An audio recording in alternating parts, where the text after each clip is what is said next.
Mulheres que correm com os lobos, mitos e histórias do arquétipo da mulher selvagem. Conto de Vasalisa.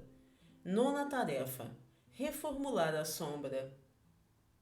Vasalisa volta para casa com a caveira incandescente na vara. Ela quase a joga fora, mas a caveira a tranquiliza. Uma vez de volta a casa, a caveira observa a madrasta e suas filhas, queimando-as até reduzi-las a cinzas. Vasalisa tem uma vida longa e feliz daí em diante. São as seguintes tarefas desse estágio: usar a própria visão aguçada, os olhos incandescentes, para reconhecer a sombra negativa da nossa própria psique, ou os aspectos negativos das pessoas e acontecimentos do mundo exterior, bem como para reagir a eles. Reformular as sombras negativas da própria psique com o fogo da megera. A perversa família da madrasta que anteriormente torturava Vasalisa é reduzida a cinzas. Vasalisa traz a caveira incandescente numa vara diante de si enquanto atravessa a pé a floresta, e sua boneca indica o caminho de volta. Vá por aqui, agora por aqui. Vasalisa, que costumava ser uma tolinha de olhos vidrados, é agora uma mulher que anda com a força à sua frente. Uma luz ardente emana dos olhos, ouvidos, nariz e boca da caveira. Ela é a representação de todos os processos psíquicos que estão ligados à discriminação. Ela está relacionada com os ritos de afinidade com os ancestrais e, portanto, com a memória. Se a Yaga tivesse dado a Vasalisa uma rótula numa vara, isso exigiria uma interpretação simbólica diferente. Se ela tivesse recebido os ossos do carpo, do pescoço ou qualquer outro osso, com exceção talvez da pelve feminina, o significado não seria o mesmo, pois a caveira é mais uma representação da intuição. Ela não faz mal a Yaga nem a Vasalisa e dispõe de um poder de discriminação exclusivo. Vasalisa agora leva a chama do conhecimento. Ela possui aqueles sentidos aterradores. Ela pode usar à vontade sua visão, audição, olfato e gosto. E é dona do seu próprio self. Ela tem a boneca, a capacidade sensorial da Yaga e agora tem também a caveira incandescente. Por um momento, Vasalisa sente medo do poder que carrega e pensa em jogar fora a caveira luminosa. Com esse poder formidável às suas ordens, não é de surpreender que ocorra ao seu ego que talvez fosse melhor, mais fácil, mais seguro livrar-se dessa luz ardente, tendo em vista seu valor e o valor que Vasalisa adquiriu com ela. No entanto, uma voz sobrenatural de dentro da caveira recomenda que ela fique calma e siga em frente. E isso ela consegue fazer. Cada mulher que resgate sua intuição e seus poderes semelhantes aos da Yaga chega a um ponto em que se sente tentada a se desfazer deles. Pois de que adianta ver e saber todas essas coisas? Essa luz da caveira não perdoa. Sob a sua claridade, os velhos são idosos, os belos exuberantes, os bobos tolos, os embriagados bêbados, os infiéis traiçoeiros. E o inacreditável é registrado como um milagre. A luz da caveira vê o que vê. Ela é eterna e fica sempre ali à frente, refugindo adiante da mulher como uma presença que anda um pouco à sua frente, mantendo-a informada do que vai encontrando. É uma patrulha de reconhecimento perpétuo. No entanto, quando a pessoa dispõe dessa capacidade de ver e de pressentir, é preciso fazer algo a respeito do que se viu. Possuir uma boa intuição e um poder considerável gera trabalho. Gera trabalho, a princípio, pela observação e compreensão das forças e desequilíbrios negativos tanto de fora para dentro quanto de dentro para fora. Também provoca um esforço no sentido de reunir a disposição necessária para fazer algo a respeito do que se vê, seja para o bem ou pelo equilíbrio, seja para permitir que alguma coisa morra. É verdade, não vou mentir para vocês, é mais fácil jogar fora a luz e ir dormir. É verdade que é bem difícil segurar a luz da caveira à nossa frente em algumas ocasiões, pois com ela vemos nitidamente todos os aspectos de nós mesmas e dos outros, tanto os deformados quanto os divinos, além de todas as condições intermediárias. Mesmo assim, com essa luz, chegam ao nível da consciência os milagres da profunda beleza que existe no mundo e nos seres humanos. Com essa luz penetrante, pode-se ver do outro lado da má ação com um coração generoso. Pode-se vislumbrar um espírito delicado esmagado sob o ódio. Pode-se entender muito em vez de apenas sentir perplexidade. Essa luz pode discriminar camadas distintas da personalidade, das intenções e das motivações nos outros. Ela pode determinar o consciente e o inconsciente em nós mesmos e nos outros. É a varinha de condão do conhecimento. É o espelho no qual se pressente tudo. É a profunda natureza selvagem. Não obstante, há horas em que suas informações são dolorosas e quase insuportáveis, pois a caveira aponta para o lugar onde se trama a traição, onde a coragem falta àqueles que dizem o contrário. Ela denuncia a inveja oculta como gordura fria por trás de um sorriso de carinho. Ela indica os olhares que são meras máscaras para a aversão. No que diz respeito a nós mesmas, sua luz brilha com a mesma intensidade. Ela ilumina nossos tesouros bem como nossas fraquezas. São esses conhecimentos que são mais difíceis de encarar. É nesse ponto que sempre temos vontade de jogar fora essa maldita perspicácia nossa. É aí que, se não quisermos ignorá-la, sentimos uma força poderosa proveniente do self, dizendo: não me jogue fora, fique comigo, vai ser bom para você. Enquanto Vasalisa avança a floresta dentro, ela sem dúvida está pensando também na família da madrasta, que perversamente a mandou sair para a morte.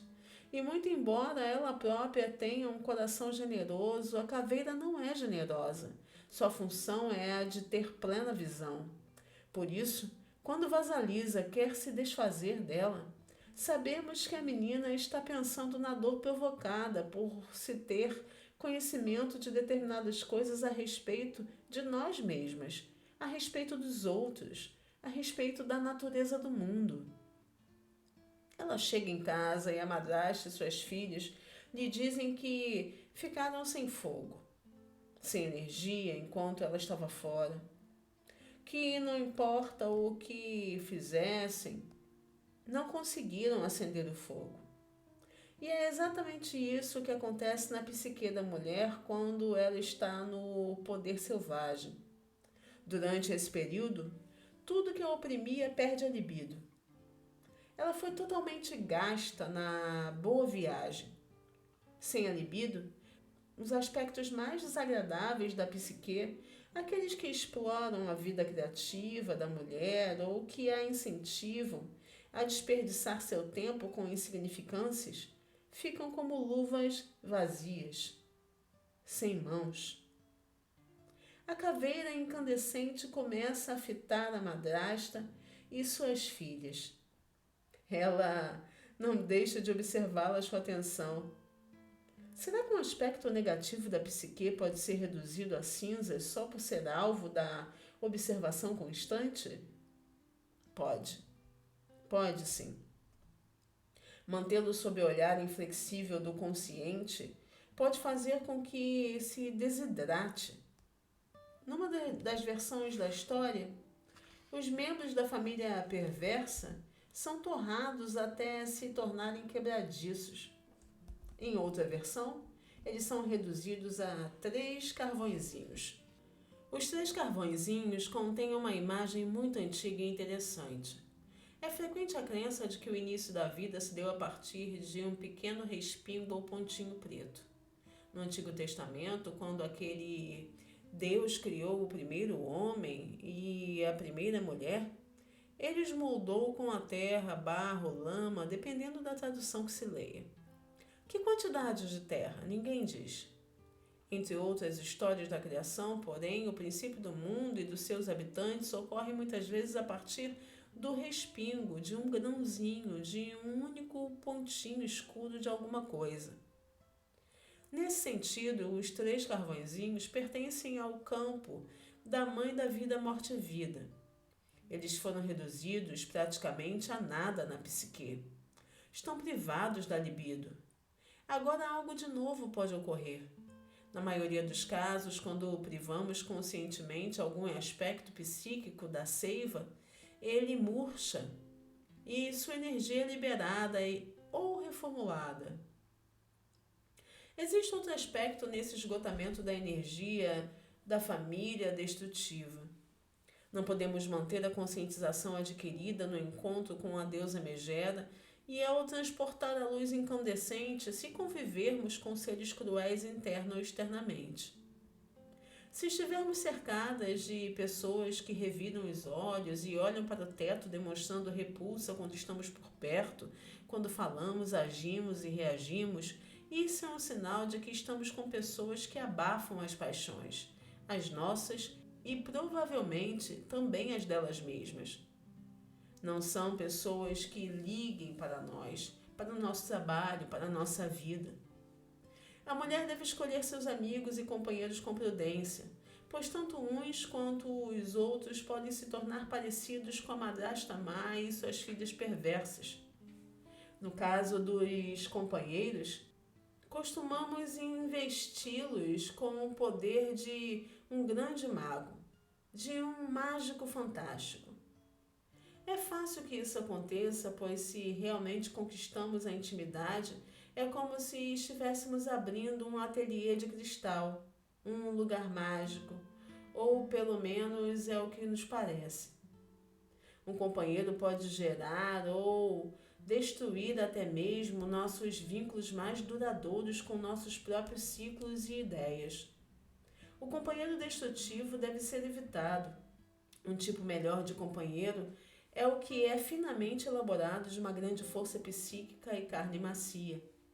Para a mulher selvagem, também ajuda se o companheiro for pouco ligado ao psíquico, uma pessoa que possa enxergar no fundo do seu coração.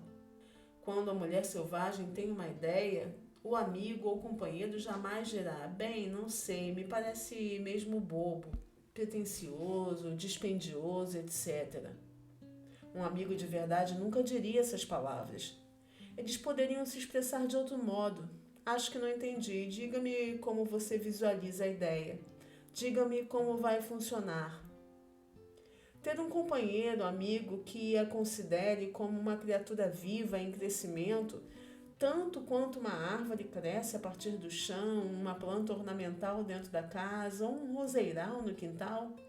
Ter um companheiro e amigos que a considerem um verdadeiro ser que vive e respira, que é humano, mas também composto de elementos delicados, úmidos e mágicos.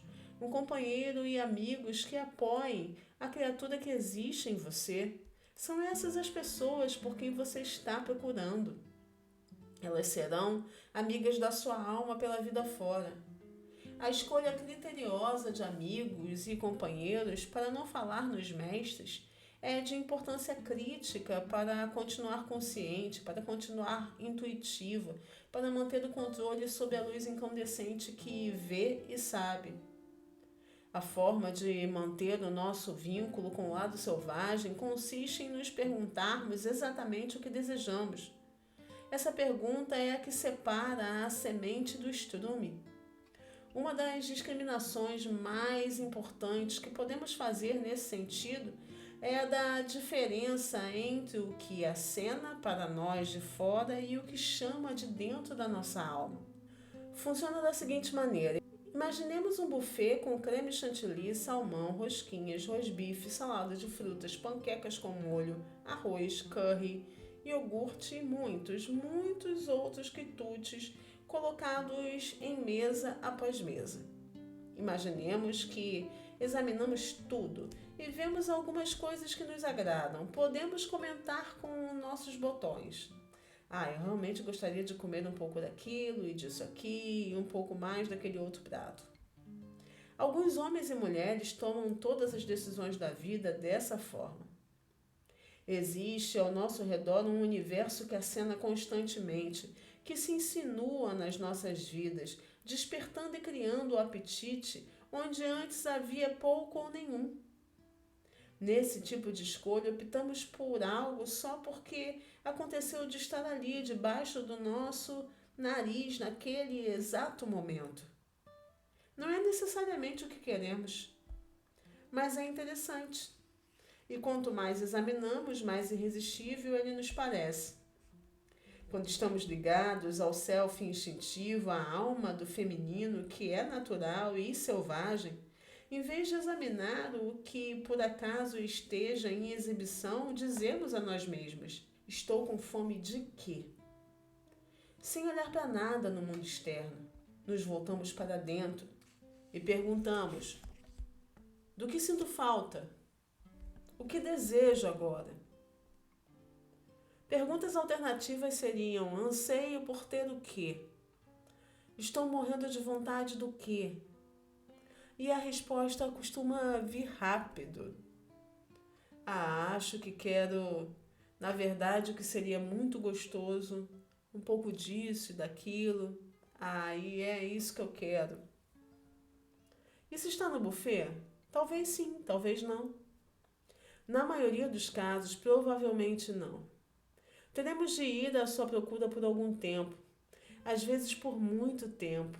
No final, porém, iremos encontrar o que procuramos e ficaremos felizes por termos feito sondagens acerca dos nossos anseios mais profundos.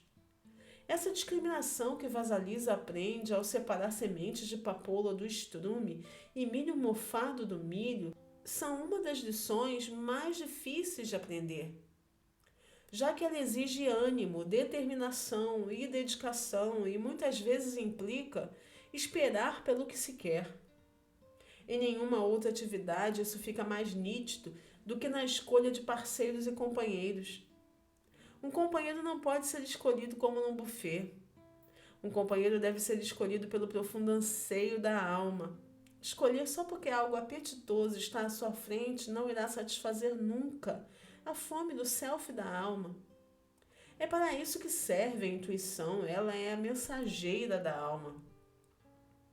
Para estender a imagem ainda mais, se lhe for apresentada a oportunidade de comprar uma bicicleta ou de fazer uma viagem ao Egito para conhecer as pirâmides, você deve colocar a oportunidade de lado por um instante, mergulhar em si mesmo e perguntar: estou com fome de quê? Do que estou sentindo falta?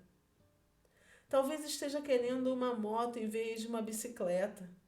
Talvez eu esteja desejando ir visitar minha avó de idade avançada. As decisões não precisam ser tão importantes. Às vezes, a questão a ser avaliada é a escolha entre dar um passeio ou escrever um poema. Seja questão séria, seja ela banal, a ideia é consultar o self instintivo através de um dos aspectos disponíveis, o self boneca, o velho self Baba Yaga, a caveira incandescente.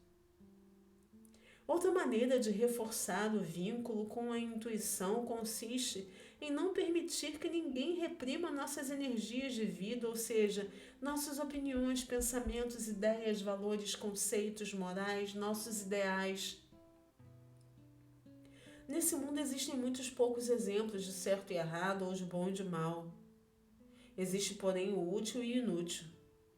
Também existem coisas que às vezes são tão destrutivas, bem como outras que são construtivas. No entanto, como todos sabem, o jardim deve ser resolvido no outono a fim de que se prepare para a primavera. Ele não tem como estar florido o ano inteiro.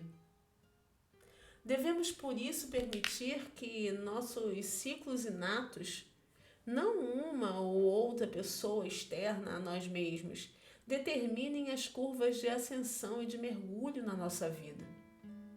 Existem certas entropias e criações constantes que fazem parte dos nossos ciclos interiores. Nossa tarefa é entrar em sincronia com eles, como os ventrículos do coração que se enchem, se esvaziam e se enchem de novo. Nós aprendemos a aprender o ritmo desse ciclo da vida, morte e vida, em vez de nos sentirmos martirizadas por ele. Vamos compará-lo a pular corda. O ritmo já existe. Nós balançamos para frente e para trás até nos sentirmos no ritmo, então entramos. É assim que se faz. Não é nada mais complicado do que isso. Além do mais, a intuição fornece opções. Quando estamos ligadas ao self instintivo, sempre temos pelo menos 4 escolhas. As 2 que se opõem, a intermediária e aquela a que se chega, após uma contemplação mais profunda.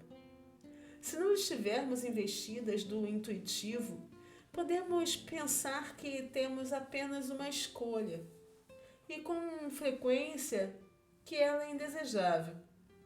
Sentimos também que temos de sofrer a respeito do assunto, de nos submeter e de nos forçar a aceitá-lo.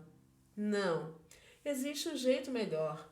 Preste atenção ao seu ouvido interior, à sua visão interior, ao seu ser interior, siga-o. Ele sabe o que fazer em seguida. Um dos aspectos mais notáveis do uso da intuição e da natureza instintiva é que ela causa o surgimento de uma espontaneidade segura. Ser espontânea não quer dizer ser imprudente. Não se trata de uma qualidade do tipo atacar e falar sem pensar. As fronteiras válidas ainda são importantes.